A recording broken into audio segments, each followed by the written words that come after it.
O meu nome é António Zambujo. Espero que gostem do concerto e que se divirtam. Muito obrigado por terem vindo. A voz de António Zambujo invadiu o Cineteatro Avenida de Castelo Branco num concerto onde apresentou o seu último trabalho, Quinto. António Zambujo não se coibiu de ir brincando com o público num concerto em que ficou bem patente a ligação do fado com o seu Alentejo. Os discos são um reflexo de como nós estamos naquele momento, não é? Naquela altura. Mesmo depois de, por exemplo, agora este concerto que nós estamos a apresentar tem como base o Quinto, não é? As músicas que são tocadas do Quinto, que foram gravadas no Quinto, hoje em dia já são tocadas de uma forma completamente diferente, porque já lá vão quase dois anos desde a gravação.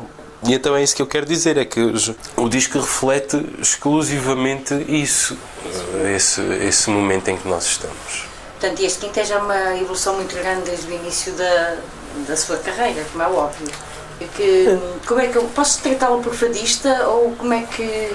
Pode tratar por o que quiser. Como é que eu posso chamar, dadas as influências... No Alentejo é que costumam dizer, olha, desde que não me chames pai nem me peças dinheiro, podes-me chamar o que quiseres. Considera-se na mesma um fadista? Não, que o fado tem tanta importância para a música que nós fazemos, como tem a música tradicional, principalmente da minha região, do Alentejo, como tem a música popular do Brasil, como tem as mornas de Cabo Verde, como tem o jazz, enfim, todas essas influências acabaram por ganhar um espaço e principalmente na fase de composição acabam por ser muito inspiradoras, não é? São géneros de musicais aos quais recorro com muita frequência para ouvir, para desbloquear alguma ideia que tenha, ou ouvir outros cantores, ou assim. Normalmente são muito desses géneros. Tive uma passagem, e há um disco registado, que é o primeiro, que foi em 2002, isso é... Porque lá está, eu registro aquele momento e naquela altura eu estava a morar em Lisboa há pouco tempo e estava a conhecer aquele universo todo dos fados, etc. E isso reflete-se muito nesse disco. Depois, mais para a frente, deixa de se refletir tanto, não é que deixe de existir, continua a existir, só que passa a coexistir com outros géneros que no primeiro disco não tinham. Mesmo estando tantos anos numa casa tão tradicional de sim, fado, durante 7 anos, sim.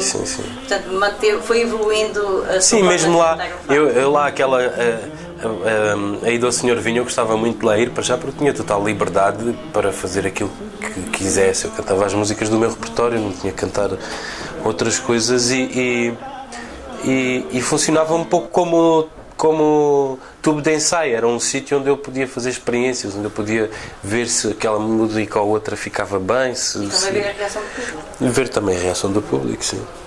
O facto de Caetano Veloso lhe ter chamado João Gilberto de Portugal, acho que foi assim essa comparação feita, tem a ver também com esse tipo de miscelânea que acabou por evoluindo na sua música? Por exemplo, eu apaixonei-me pela música brasileira muito por causa do João Gilberto, não é? E é natural que o João Gilberto tenha uma grande influência, a forma dele cantar e tocar acaba por ter um bocadinho a ver com aquilo que nós fazemos, mas não comparar-me a ele nunca seria capaz disso. Ao nível da composição, digo assim, de nenhuma maneira. Sim, tem todas essas influências, mas eu acho que cada um é como é e não há que comparar. Né? Porquê é que só agora é que está a ter este reconhecimento maior por parte do público? É difícil responder a isso, não é? Teríamos que perguntar a todas as pessoas que compraram o meu disco e porque é que só compraram este e não compraram os anteriores. Não sei, também há fatores que ajudam, por exemplo, o facto de ser representado cá em Portugal agora por uma editora grande, a Universal, que fez um trabalho de promoção que eu nunca tinha tido antes, que permitiu que a minha música chegasse a um público que de outra forma não teria acesso, não é? Por exemplo, se eu aqui há 2 anos, se calhar, fizesse um concerto aqui em Castelo Branco, teria 10 pessoas a assistir e hoje a sala está esgotada, não é? Ou seja, há vários fatores que ajudaram. De facto, em Portugal tem mudado bastante, temos tocado muito em Portugal este ano. Este de 2012 e 2013, sobretudo 2013, tem sido um ano fantástico cá, mas não tocamos cá, tocamos noutros sítios, é como lhe disse. Tem uma ligação muito forte também ao Brasil, não é? Tenho.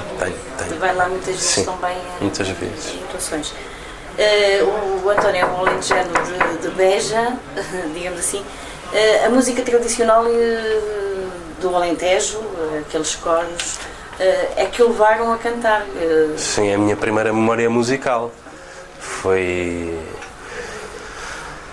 Tive sorte, quer dizer, eu morava em Beja, em casa da minha avó, passava os dias em casa da minha avó e ao lado da casa dela havia um sítio onde os homens se juntavam muito para ensaiar, e então eu tive sorte de ter acesso a isso, de ser fácil para mim poder ouvir, poder aprender. Depois a minha avó também era uma enciclopédia daquelas letras e ela ensinava umas letras e eu cantava com os homens e tinha instrumentos em casa, enfim.